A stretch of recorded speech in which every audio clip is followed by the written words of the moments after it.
नमस्कार मित्रांनो, मी शुभम जगदाळे स्वागत करतो तुमचं पुन्हा एकदा कारक्राफ्टमध्ये। आता सध्या आपल्याकडे टाटा पंच हे एक चॅलेंजिंग प्रोजेक्ट आला होता, ज्याच्यामध्ये आपण बऱ्याच टाईपच्या मॉडिफिकेशन केल्यात। पाहून घेऊयात त्याचा एक लुक।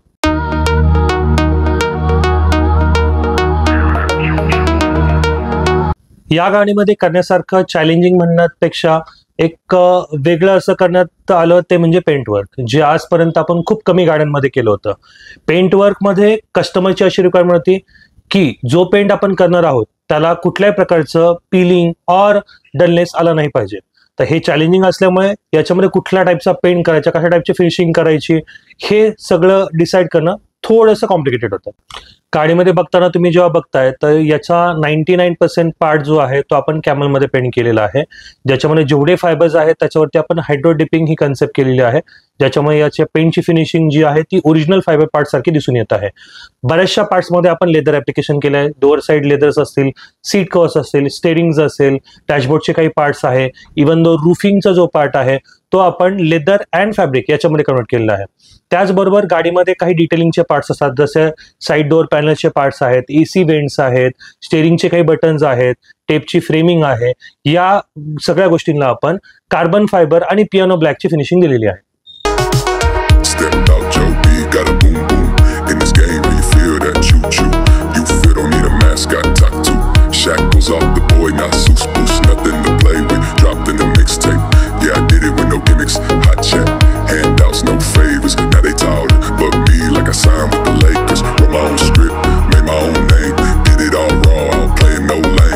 हे सगळं करताना गाडी बेस मॉडेल असल्यामुळे त्याच्यात काही इलेक्ट्रिकल फिटमेंट्स पण आपल्याला ऍड करावं लागल्या, ज्याच्यामध्ये गाडीमध्ये इन्फोटेनमेंट सिस्टम असेल, रिमोट टॉकिंगचे केस असतील, गाडीचे पॉवर विंडोज असतील, हे सगळं आपण त्याच्यामध्ये अपडेट करून दिलेलं आहे। आफ्टर ऑल इंटरनल मॉडिफिकेशन्स नंतर गाडी जेव्हा बाहेरून बघितली तर गाडीमध्ये बाहेरून खूप कमतरता वाटली, ज्याच्यामध्ये गाडीचा कलर ग्रे होता, गाडी बेस मॉडेल असल्यामुळे तिला अलॉय इन्सर्ट नव्हता, फ्रंट रिअरने गाडी एकदम बेसिक वाटत होती। त्याच्यामध्ये काहीतरी नवीन असं करण्याची कस्टमरची रिक्वायरमेंट आली, त्यामध्ये आम्ही गाडीला ड्युअल टोन करण्याचा निर्णय घेतला।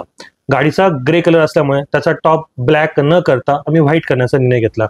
व्हाईट मध्ये कस्टमरचं असं म्हणणं होतं की आम्हाला लाईफ लॉंग वाले कन्सेप्ट त्याच्यामध्ये हवी आहे। आता रॅप ही कन्सेप्ट आमच्या डोक्यात होती, पण रॅप केल्यानंतर बऱ्याच वेळा होतं की आपण जेव्हा वॉश करतो तेव्हा त्याचं पील होण्याचे चान्सेस वाढतात, त्याच्यामुळे आपण त्याच्यासाठी पूर्ण गाडी जी आहे त्याचा टॉप पेंट केलेला आहे, जेणेकरून त्याची लाईफ जी आहे ती लाईफ टाईम राहील।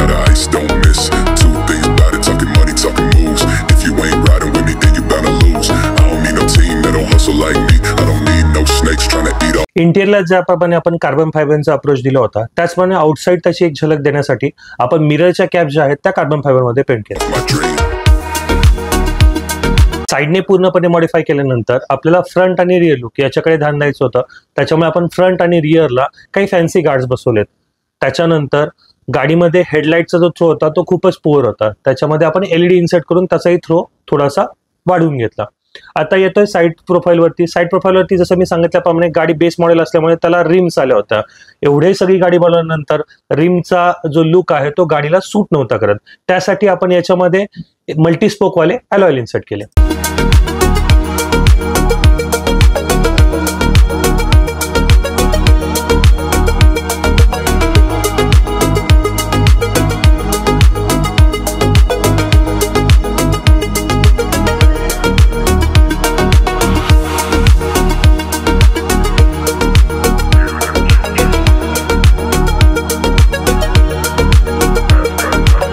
पूर्ण टीम वर्क केल्यानंतर ह्या गाडीचा इनर आउटर ह्या दोन्ही मॉड्स झाल्यानंतर गाडीची जी फायनल लुक होती ही बघण्यासारखी होती।